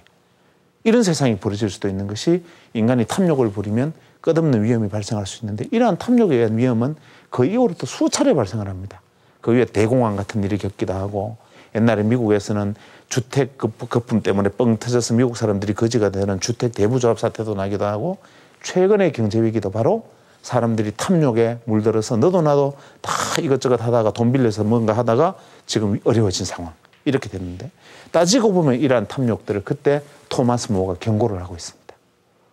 그래서 고전이라는 것이 우리에게 시사하고 미래를 내다보게 하는데 중요한 통찰의 눈을 가져주는 거고, 토마스 모어 유토피아나 막스 베버를 읽었던 사람들은 이런 자본 흐름에 대해서 미리 경계를 좀 할 수 있을 테죠. 그래서 여러분에게도 독서가 굉장히 중요한 요소입니다. 자, 어쨌거나 간에 이렇게 해서 이제 방직의 일이 벌어졌는데, 그 이후로는 두 번째 변화가 일어났어요. 처음에는 이제 정기기관, 내연기관이, 정기기관 이후에 그 다음에 발생한 거는 내연기관입니다. 내연기관, 학교 다닐 때 이야기는 많이 들어보셨죠, 그죠? 이게 뭡니까? 우리가 연료를 떼가지고 출력을 높여주는, 예를 들면 자동차 엔진 같은 거잖아요. 그런데 1800년대 말에 이 소형 내연기관이 발명이 됩니다. 예전에는 뭐 공장 그러면 밖에 이만한 기계를 세워놓고 쿵쿵쿵쿵쿵쿵 돌아가면 옆에서 방아 찢는 기계가 거기서 나오는 힘으로 콩닥콩닥콩닥. 이 집채만한 공장이 전기기관으로 쾅쾅쾅쾅 돌아가면 배틀 짜는 기계가 츠크득츠크득츠크득 이런 거였단 말이에요. 근데 내연기관이 작은 게 딱 들어오니까 경운기처럼 쾅쾅 쾅쾅쾅쾅 돌아가고 속도도 빨라지고 이렇게 된 거죠. 그것도 내연기관 사이즈가 줄어들었단 말이죠. 그래서 내연 안에다 집어넣을 수 있는 거예요. 뭔 기계 안에다가. 그래서 동력을 가진 뭔가를 만들어 주셨으니까 이것도 0.1%의 창의적 인간이 우리가 밖에 놓는 게 아니라 안에 가지고 이제 할 수 있는 기관을 만들어냈으니까 또 창의적인 일을 또 한 거죠. 누군가 벌렸는데, 이로 인해서 만들어지는 게 자동차입니다. 그래서 1800년대 후반에 유럽에 자동차가 등장을 하는데, 이때 초기 자동차는 자전거에 원동기를 단 것하고 비슷해요. 우리 왜 이렇게 툴툴툴툴 하면서 가는 자전거 본 적 있죠? 막 그런 개념이나, 마차에다가 원동기 달면 자동차다 이렇게 불렀어요, 옛날에는. 그러니까 처음에 만드는 자동차는 어땠느냐 하면 안에 내연기관을 장착하니까 이 마차처럼 생긴 제 기계에다가 내연기관을 붙이니까 툴툴툴툴 앞으로 가는데 좌회전 우회전이 안 돼요. 이 크랭크 축이 없으니까. 두 번째, 브레이크가 없어요. 그러니까 이렇다 속도도 안 빨랐겠죠. 그냥 툴툴툴툴 가다가 슬라하면 앞에 사람이 내려가지고 막고요. 예, 옆으로 가거나 오른쪽으로 가려면 왜 힘으로 밀어가서 가고 뭐 이런 형태 아니었겠어요? 그러다 좀 발전하니까 이제 핸들은 만들어졌는데, 그래도 여전히 현대와 같은 근대적 개념의 강철 자동차라는 것은 1800년대 후반에는 등장하지 않았었는데, 근대적 개념의 자동차. 그러니까 이제 우리 변속기도 달리고 이제 소위 말하는 차의 구색을 완전히 갖춘 자동차는 1904년에 헨리 포드가 근대적 개념의 자동차를 이 내연기관을 이용해서 만들어냅니다. 포드 자동차. 그때 지금까지 온 거죠. 이 헨리 포드가 근대적 개념의 자동차를 처음으로 딱 발명을 해요. 이건 뭐냐면 이제 우리 옛날에 TV 보면 왜 예전 영화 보면 이렇게 이상한 구식 자동차 이런 형태의 자동차를 만들었는데 여기는 변속기, 클러치, 뭐 브레이크 뭐 이런 게 되도록 이렇게 만들어져 있었는데 헨리 포드가 이걸 가지고 어떻게 했느냐. 얼마나 자랑스러웠겠어요. 근대적 개념의 자동차를 만들었으니까 그걸 가지고 제작 발표회라는 걸 했단 말이죠. 폼나게 기자회견. 여러분들이 기자처럼 쫙 앉아있고 장막을 걷었을 거 아니에요. 짠 하면서 장막을 걷었을 거 아니에요. 이것이 무엇이냐 하면 소위 자동차라는 것인데 니들 보기나 했냐. 내가 만드는 것이다. 이렇게 폼나게 팍 자랑했어요. 그러면서 헨리 포드는 속으로 의기양양하고 내일 아침에 대서특필될 신문 기사를 머릿속에 상상하지 않았겠어요? 그러면서 이제 발표회가 끝났어요. 그 다음날 아침 신문에 난리가 났습니다. 와, 놀라운 진짜 자동차의 완결판을 헨리 포드가 만들어냈다고 기립박수를 친 게 아니라 쪼다 이렇게 났어요. 바보. 왜 그런지 아세요? 당시의 여론은 이랬습니다. 그때는 기차, 철도가 주요 운송수단이었잖아요. 기차는 한 칸에 100명이나 타는데 자동차는 4명밖에 못 타. 근데 한 대만 만들었으니까 원가가 비쌌을 거 아니에요. 그죠? 대량 생산 안 했으니까. 근데 돈은 기차하고 비슷해. 이걸 누가 사? 이 바보 아니야? 이렇게 만든 거죠. 99%의 논으로 보면 이거는 바보예요. 그렇죠? 그런데 헨리 포드가 얼마나 마음의 상처를 받았겠어요. 그래서 이 사람이 밤에 절망을 합니다. 세상 사람들이 나를 몰라준다. 그러면서 절망하면서 눈물을 뚝뚝뚝뚝 흘리면서 비망록 일기를 적습니다. 뭐라고 적느냐. 세상 사람들이 나를 향해서 손가락질하는데 나는 내가 어리석은 것이 아니라 세상 사람들이 어리석다고 소리 높여 나는 외치고자 한다.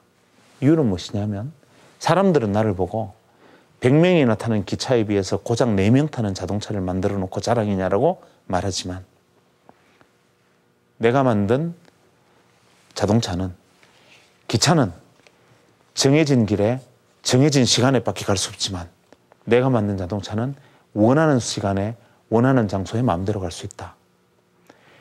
기차는 철로가 놓여진 곳에 정해진 시간에 정해진 장소밖에 못 간다. 하지만 내가 만든 자동차는 철로가 놓여있지 않은 곳곳에 짐을 실어 나르고 사람을 움직이면서 물류를 이동시켜서 세상을 바꿀 것이다. 그리고 한 대를 만들었으니까 비싸지만 대량 생산하게 되면 가격은 떨어질 텐데 그때 되면 누구나 살 수 있게 된다. 하고 피눈물을 흘리면서 비망록에 일기를 적습니다. 그러나 어떡합니까? 사람들이 몰라주는데. 그러던 차에 어떤 한량이 또 미국 백수 하나가 우연히 화장실에 앉아서 신문을 보다가 쪼다 헨리 포드라는 기사를 봅니다. 그걸 보고 갑자기 밀어내기를 멈추고 벌떡 일어납니다. 이거 W다 라고 화장실에 소리를 치는 겁니다. 이거 세상을 바꾸는 거다 하고 일어서면서 이렇게 생각합니다. 헨리 포드 말이 맞다. 사람들이 어리석다. 이 사람 하는 말이 맞는데 왜 사람들이 이 사람을 말을 인정해 주지 않을까? 이렇게 생각하고 여기 뛰어들어야 된다. 이렇게 생각하는 거예요. 그런데 헨리 포드는 0.1%의 창의적 인간, 즉 천재잖아요. 그러니까 만들어낼 수 있지만 자기는 공부도 안 했죠. 맨날 놀러 다녔죠. 집은 부자예요. 자기 집안이 석유회사 지분을 가지고 있어서 왜 우리식으로 치면 자기 집에 아버지가 주유소 한 왕창 가지고 있지만 아들은 왜 공부 안 하고 내 사고 치고 뭐 이런 경우 그죠. 그러서니 자기는 아는 건 없어요. 이걸 할 수 있는 재능은 없는데 이 사람이 이걸 보고 이렇게 생각합니다. 나는 내가 자동차를 만들 능력은 없다. 0.1%가 아니니까. 하나, 이것이 새로운 세상을 이끌어낼 것은 맞다. 어떻게든 여기 뛰어들어야 된다. 어떻게 하면 뛰어들까? 내게 뛰어들 수 있는 방법은 무엇일까? 고민을 하다가 무릎을 칩니다. 어디에 주목하느냐? 자동차가 물로 가나? 여기에 주목한 겁니다. 처음에 헨리 포드가 발표한 자동차는 한 대밖에 없었으니까 휘발유 가솔린을 만드는 공장 이런 건 생각 안 했을 거 아니에요. 소수의 가솔린만 하면 되니까. 마침 집에 석유회사도 하고 있겠다. 자동차가 그 후로 헨리 포드가 1908년에 그로부터 4년 후에 그야말로 세상을 한번 바꾸는 놀라운 일을 벌입니다. 뭐냐면 대량 생산 시스템이라는 걸 학교 다닐 때 배웠죠. 영어로는 매뉴팩처 시스템이라는 대량 생산 시스템을 고안해서 자동차의 대중화를 이끌어내 버립니다. 그러니까 자동차 생산 단가를 뚝 떨어뜨려 버려요. 그러니까 헨리 포드의 자동차가 갑자기 급반전을 합니다. 비싼 물건에서 미국의 중산층이 살 수 있는 물건으로 바뀌면서 자동차가 부티나게 팔려나가는 거예요. 문제는 그 이전에 자동차만 사면 뭐합니까? 기름을 못 넣는데.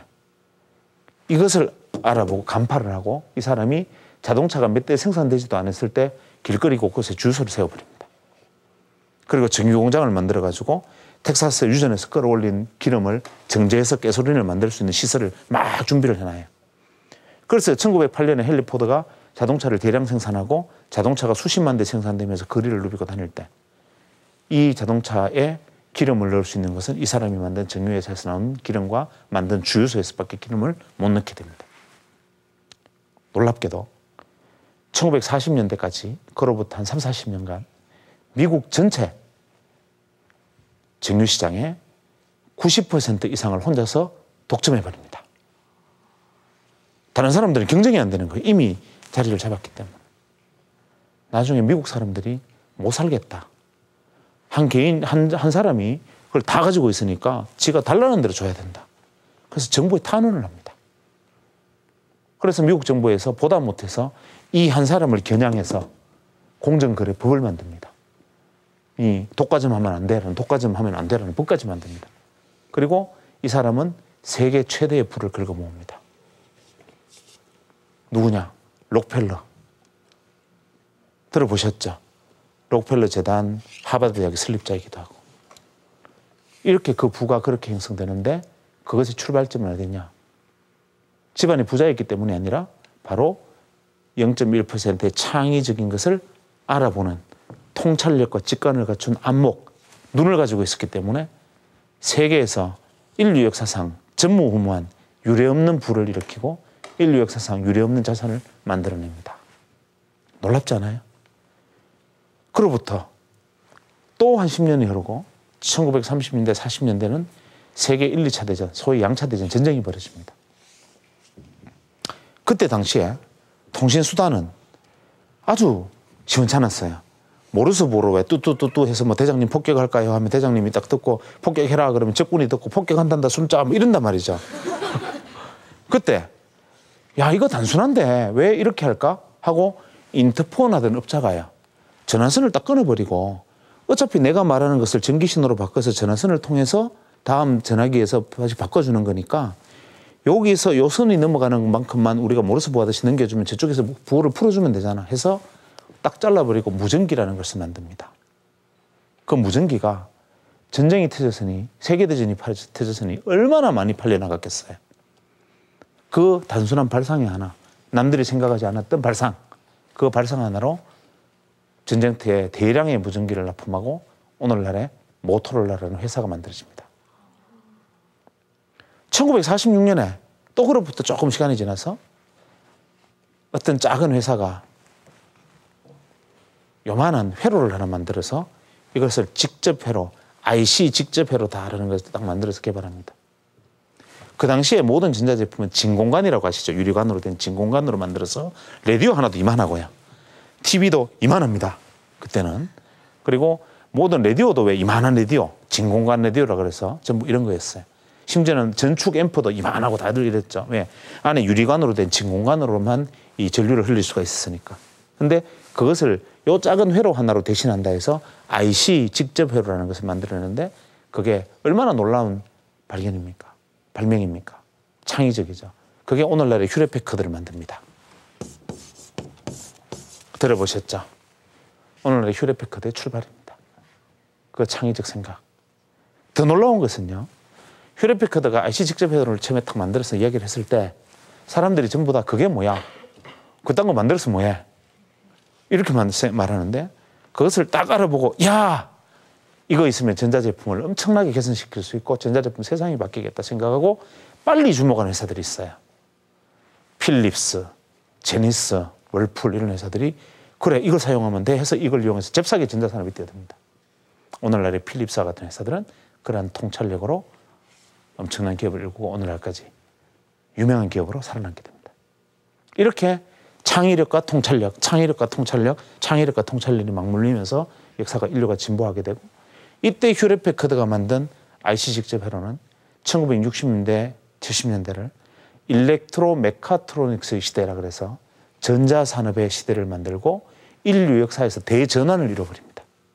소위 말하는 전자제품이라는 것이 우리 옆에 오게 된 동기, 진공관으로서는 그렇게 할 수가 없는데 그런 대전환을 일으켜서 인류의 삶 자체를, 경제를, 역사를, 문화를 한 단계를 완전히 바꿔버립니다.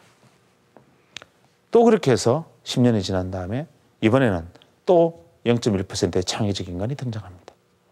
이번에는 이것도 아니고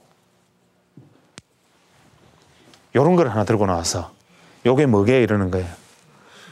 그게 뭔데 하니까 반도체라는 거야 이렇게 말하죠. 99%의 잉여인간들이 이렇게 말합니다. 전기가 통하면 다 통하고 안 통하면 안 통하지. 통하면 전도체, 안 통하면 부도체잖아요. 전기라는 게 통하면 통하고 안 통하면 안 통하지. 반만 통하는 건 또 뭐냐. 시잘데기 없는 걸 만들었다. 이렇게 말했을 거 아니에요. 그렇게 생각했을 거 아니에요. 그때 그것을 보고 반도체가 전기가 통하고 안 통하는 성질이 바로 이진수, 전기가 통할 때 0, 안 통할 때 1에서 이진수의 전기 부호를 만들면 연산이 가능하겠다라고 생각하고 컴퓨터를 개발합니다. 그 이전까지 컴퓨터는 어땠습니까? 우리 아시죠? 애니악 같은 이런 거 배우셨죠? 컴퓨터 하나가 이 스튜디오만 했잖아요. 그 스튜디오가 고작 뭐 했느냐? 586만 4,622 곱하기 366만 7,221원 이라고 5분 있다 결과가 나옵니다.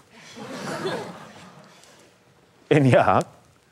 근데 이 반도체를 딱 보고 일군의 젊은이들이 이 반도체를 이용하면 저는 집채만한 애니악 같은 컴퓨터가 아니라 개인의 책상 위에 컴퓨터를 올려놓을 수 있겠다 생각하고 그걸 들고 창고에 가서 뚝딱뚝딱 조립합니다. 애플의 출발입니다. 스티븐 잡스가 그때 등장합니다. 그리고 1980년대를 컴퓨터 산업의 역사를 출발하고 그때 시작된 컴퓨터 산업은 인류 역사를 이번에 10단계 진보시킵니다. 그리고 인류의 문명이 어마어마하게 발전하게 되는 중대한 계기를 형성합니다. 그로부터 또 10년이 흐른 후 바로 우리 문제의 W와 친구가 등장했던 IT의 시대가 왔던 거죠. 자, 이렇게 생각해 보니까 어떻습니까? 역사는 매 10년마다 중요한 고비의 변화를 이끌어내는 사람이 있고 그 변화를 이끌어내는 사람을 알아보는 안목을 가진 사람이 있고 그 창의적 인간, 통찰력 있는 인간이 함께 계단을 쌓아 올려가고 99%는 마치 군중의 무리가 피리 부는 사나이를 따라가듯이 계단 위를 올라와서 어느 순간 올라오다 보니까 참 높은 데 올라왔는데 뒤를 돌아보니까 야 우리 참 많이 변했구나. 그래서 평생을 참 많이 변했네. 세상은 참 좋아졌어. 우리 살 때만 안 이랬어. 얘들아 아버지 어릴 때는 말이야. 이런 얘기를 하면서 살아가게 된다는 겁니다. 그럼 우리는 역사 속에 변화 속에 주인이 될 것이냐 아니면 그 안에서 종속하는 인간이 될 것이냐를 결정할 수 있어요. 종속하는 인간이라고 나쁜 건 아닙니다. 왜냐하면 우리가 건축에는 뼈대도 중요하지만 벽체도 중요하고 유리도 중요해요. 벽돌도 중요해요. 하나, 그것을 아무런 의식 없이 그냥 99%에 속한 평범한 삶, 이것을 내가 선택한 삶이라면 가치 있습니다. 그것도. 왜? 가족과 내가 안온하게. 왜냐하면 천재는 고통스럽고 괴롭습니다. 천재는 힘들어요. 왜? 끊임없이 현재의 질서를 부정하고 현재의 것이 아닌 새로운 것을 생각하고 그 새로운 것이 잘 되면 성공하지만 잘못되면 도태돼 버리니까 천재는 고통스럽습니다. 힘들고. 통찰력 있는 인간은 통찰이 맞았을 때는 성공이지만 실패하면 망해버리잖아요. 그런데 99%의 삶은 우리는 흔히 평범하다라고 말하지만 작은 행복이 있고 그 안에서 나를 갖고 올 수 있고 내 자신의 가치를 또 채울 수도 있어요. 왜냐하면 인간은 성공만이 전부가 아니잖아요. 그러나 내가 0.1%를 택하든 0.9%를 택하든 혹은 99%의 삶을 살든 그것이 나의 선택에 의한 것이어야 된다는 거죠. 내가 왜 여기서 있는지를 모르고 내가 선택하지 아니하고 그냥 살다 보니까 99%로 살아왔어. 이거는 안 되는 거라는 겁니다. 그것이 나의 선택이어야 되는 거고 최소한 내가 원하는 것이 무엇인지 내게 물어봐야 되고 그 원하는 것을 따라가야 된다는 겁니다. 여러분 스스로 물어보세요. 0.1%의 창의적 인간이 되고 싶습니까? 모두 되고 싶죠. 꿈 깨서야 안 됩니다. 왜냐? 0.1%의 창의적 인간은 이거는 정말 내가 만들어지는 게 아닙니다. 그건 타고나는 거예요. 제가 볼 때는 그렇습니다. 모차르트가 영재교육 받아서 4살 때 피아노를 두드리고 7살에 작곡을 했겠어요. 조훈현 씨가 4살 때 입단을 하고 10살에 일본 가고 그 다음에 20살에 세계 1등을 했는데 그게 4살 때부터 아버지가 회초리 때리면서 바둑 가르쳐서 4살 때 바둑을 배우고 7살, 9살에 단을 따고 이렇게 했겠어요? 안 되죠. 타고나는 친재성이 분명히 존재하는 겁니다. 여러분이 아무리 훌륭한 가수가 되고 싶어도 아무리 해도 조수미가 될 수 없잖아요. 그죠? 내가 아무리 강변을 열심히 달려도 황영조가 될 수 없어요. 여러분 엮기 하루 종일 들어보세요. 장미란이 되나? 왜? 각 분야 요소에 자기에게 맞는 그 창의성이라는 것은 정해져 있는 거예요. 감추어져 있어요. 그것이 어느 것인지 우리는 몰라요. 그것을 드러내기는 쉽지 않고 그것을 가진 사람도 많지 않아요. 그래서 0.1% 창의적은 유전적 소인이 큽니다. 태어날 때 그렇게 태어납니다. 그런데 우리는 이 방송을 보는 어머니들이 계실지 모르겠지만 전부 자기 아이가 영재라고 생각해요. 영재교육원 데려가고 영재시키고 뭐 이렇게 하면 되겠습니까? 안 돼요. 왜냐? 구슬에 흙이 묻은 건 닦으면 반짝반짝 빛이 나지만 자갈 들고 계속 닦으면 옷만 빵꾸가 나요. 제가 농담처럼 이야기하는 건 아시겠죠? 여러분 자갈 표현한 건 아니에요. 제가 오늘 말 중에 조금 넘친 말처럼 들리는 것은 지루할까 봐 농담한 거라는 것은 충분히 이해할 지성을 가지고 계시죠. 나중에는 막 이 방송 보고 난 다음에 요즘같이 힘든 상황에서 누가 백수 이런 표현 쓰느냐 뭐 이런 식으로 막 저한테 항의할 수도 있지만 그거는 그분들을 폄하한 게 아니라 이건 어디까지나 제가 여러분들의 어떤 강연을 위한 하나의 도구일 뿐이다 하는 건 잘 아시겠죠. 근데 어쨌거나 간에 그 선택이 중요한데 창의적 그 천재성이라는 것은요. 원래 가진 천재성을 갈고 닦아서 빛나게 할 수 있어요. 천재성이 유리에 거울 속에 가려져 있을 때 유리구슬이 흙을 닦아내면 빛이 납니다. 예전에는 우리 시대에는 흙이 덮인 채로 그냥 지나갔어요. 그런데 지금은 잘 고르면 이 유리를 닦아내면 빛이 날 수 있는데 그걸 누가 알아보느냐. 내가 알아보는 게 아니라 부모가 알아보는 게 아니라 친구가 알아보고 선생님이 알아보는 게 아니라 자기가 알아봅니다. 스스로가.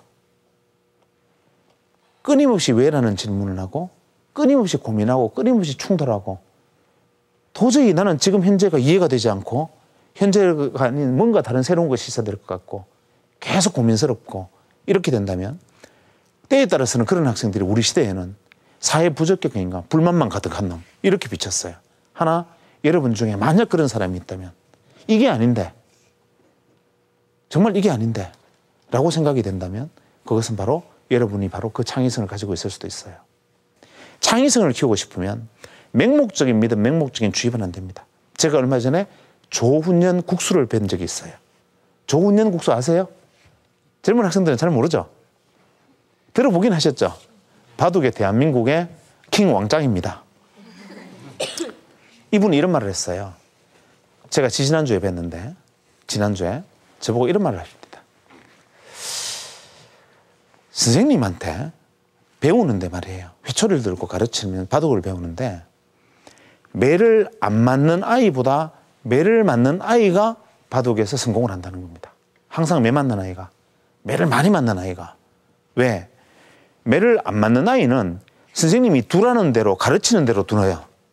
요럴 때는 요렇게 두고 요럴 때는 요렇게 둔다고 가르쳐주면 고를 때는 매번 그렇게 두니까 잘했다 한다는 거죠. 근데 왜 그렇게 두어야 하는지에 대한 것을 알지 못한다는 거예요. 근데 매 맞는 아이는 선생님이 이렇게 두라 그러는데 이렇게 둬버리는 거야. 이렇게 두는데 이렇게 두는 거지. 왜냐면 자기 생각에는 이게 나을 것 같은 거야. 자기는 달리 해보고 싶은 거죠. 그냥 매번 매를 맞는 거라는 거죠. 그래서 다 매를 맞는데 결과적으로 누가 이기느냐. 매 맞은 친구가 이기더라는 겁니다. 여러분 보고 학교 가서 매 맞으라는 얘기가 아니고 선생님 말씀을 거역하라는 뜻이 아니라 그만큼 창의성이라는 것은 부인 일단은 어떤 전제를 두고 그것이 아니라면 이라는 의문을 던질 수 있는 사람. Why? 왜라는 질문을 던질 수 있는 사람. 그러니까 여러분이 0.1%의 창의적 인간인가 아닌가라는 건 누구에게 물어봐야 됩니까? 저 창의적이에요 물어보지 말고 그거를 보고 자기 자신한테 물어보세요. 만약에 그런 창의성이 감추어져 있다면 서슴없이 드러내세요. 때로는 선생님들이 부모님들이 거기에 대해서 뭐라고 하실지 모르겠으나 물론 여러분들의 판단이 틀릴 수 있습니다. 어리니까. 그래서 그럴 때 멘토가 필요하고 진지하게 자신의 고민을 부모님이나 선생님한테 상의를 하셔서 자기 속에 감춰져 있는 것을 드러내 보려고 노력을 해야 됩니다. 예전에는요. 창의성 중에 어떤 창의성이 있어야 되느냐 하면 공부 잘하는 것 이것만이 천재라 그랬어요. 즉 사람이 살아가는데 수많은 분야가 있는데 그중에 딱 하나 공부 잘하는 것 이것만이 훌륭한 것이었었는데 지금은 뭐예요? 스케이트 잘 타는 것 이거는 말할 것도 없고 이제는 발차기 잘해도 K1 가서 돈 벌어요. 그죠? 스타가 되는 거예요. 이제는 나중에 앞으로 보면 뜨개질 잘해도 그럴 수 있고요. 요리 잘해도 마찬가지고 안동에 가면요. 제가 있는 안동에 가면 우리 집이 안동이거든요. 안동에 가면 고등어 배를 갈라서 소금을 뿌리는 할아버지가 계세요.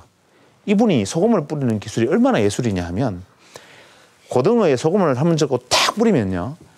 큰 고등어, 작은 고등어에 뿌려지는 소금의 양이 딱 일정이 달라요. 그래서 고등어 총량 대비 소금의 양이 비율이 정확하게 맞습니다. 그 다음에 또 우리의 기술이 딱 뿌려보면 고등어라는 것은 머리와 꼬리는 얇고 몸통은 두껍잖아요.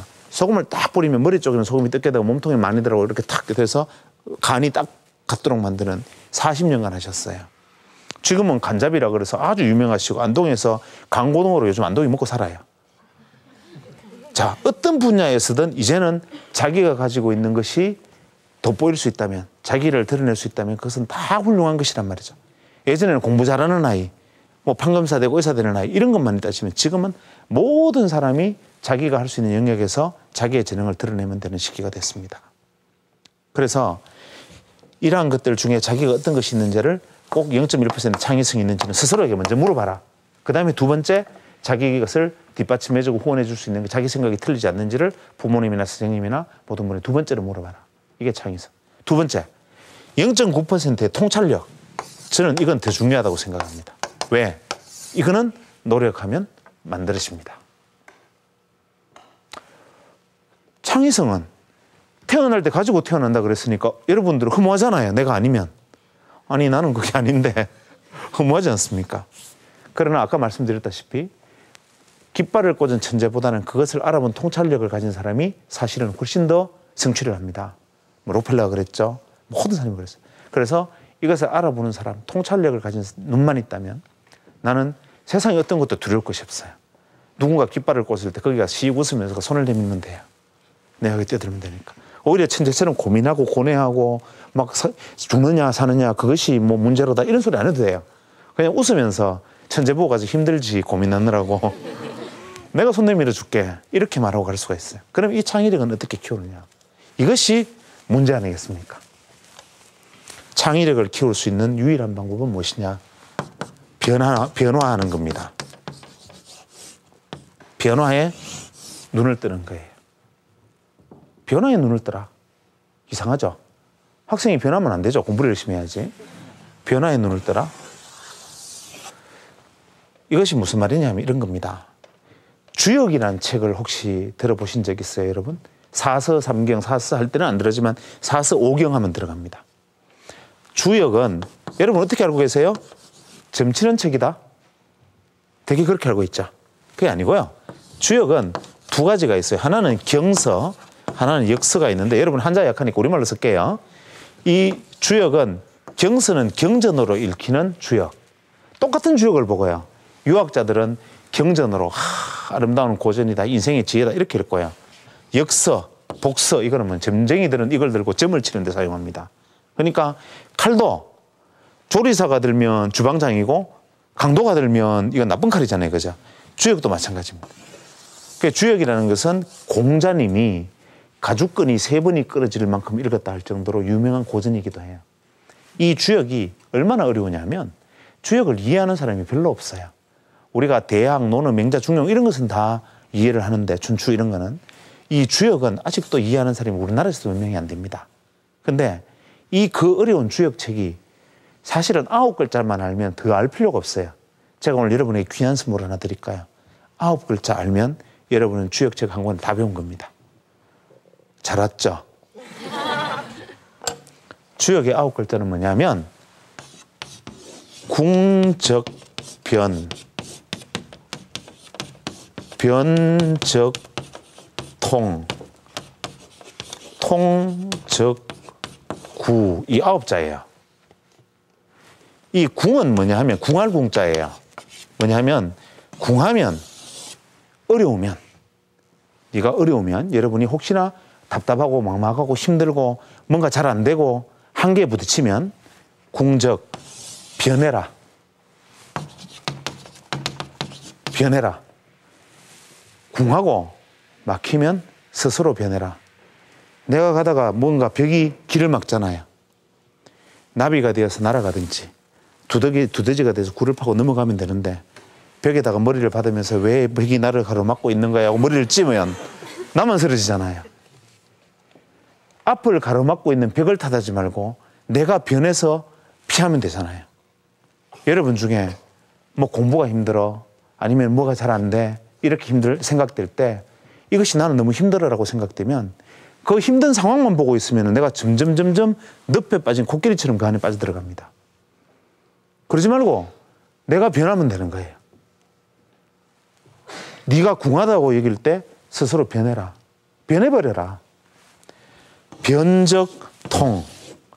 변하게 되면 통하리라. 소통하리라. 변하게 되면 막힌 것을 소통하게 된다. 그렇게 통함으로써 통적구, 영원하리라.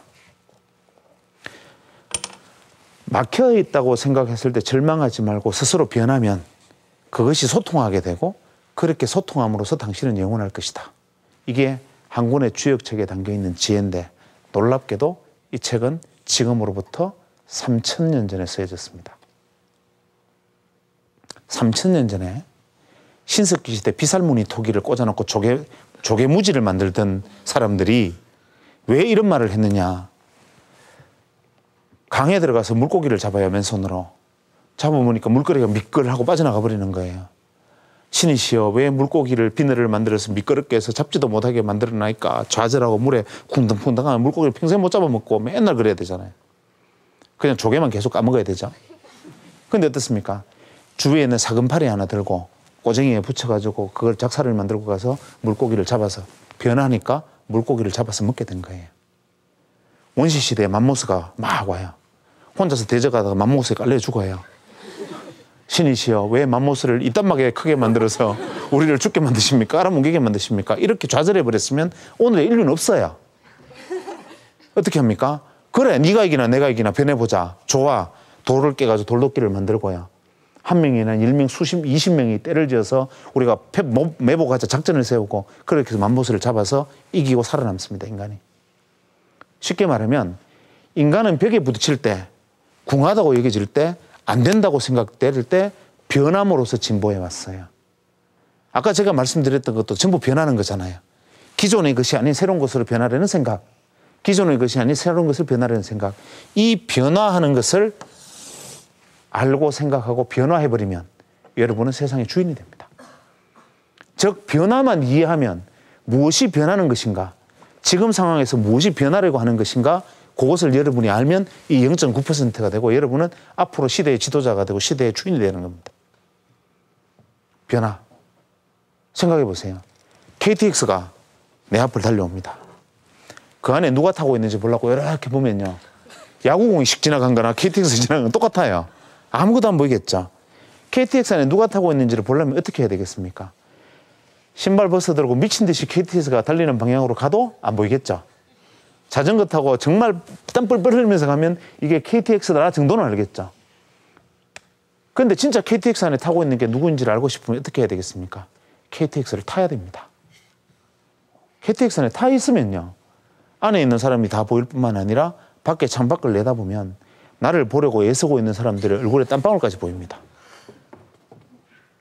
달리는 KTX에서는 서 있는 사람의 땀방울이 보이지만 서 있는 사람은 달리는 KTX가 바람처럼 보입니다. 무엇이냐면 스스로 변화하고 있는 사람은 세상이 한눈에 보이지만 내가 변화하지 않는 사람은 변화하는 것이 하나도 보이지 않는다 이 말입니다.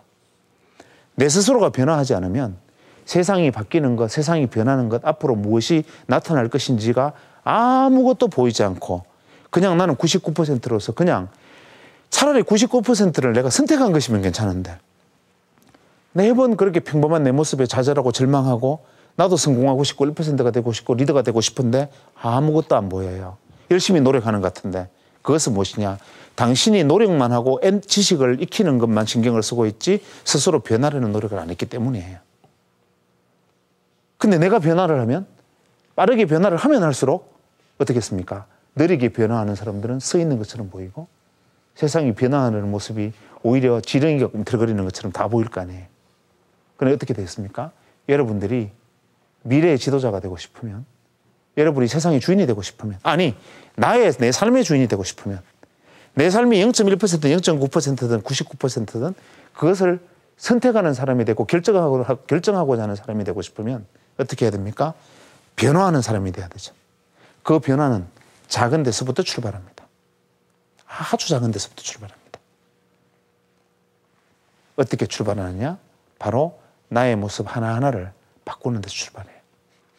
아침에 집에서 나갈 때 거울 앞에 서서 자기 얼굴을 한번 보세요. 그리고 집에 들어올 때 거울 앞에 다시 서서 스스로에게 한번 물어보세요. 나는 오늘 얼마나 변했나? 오늘 아침에 내가 났을 때보다 나는 얼마나 변했나? 그 다음날 나는 어제보다 얼마나 변했나? 가만 생각해 보니까 변한 게 없어요. 어제도 TV 봤고 오늘도 TV 봤고. 그래서 난 자기에게 스스로 경계하고 내가 작은 노력 하나 나는 얼마나 변했나? 이런 생각들이 바로 여러분을 미래의 지도자로 이끌어냅니다. 여러분들은요, 특히 청소년들은 줄기세포입니다.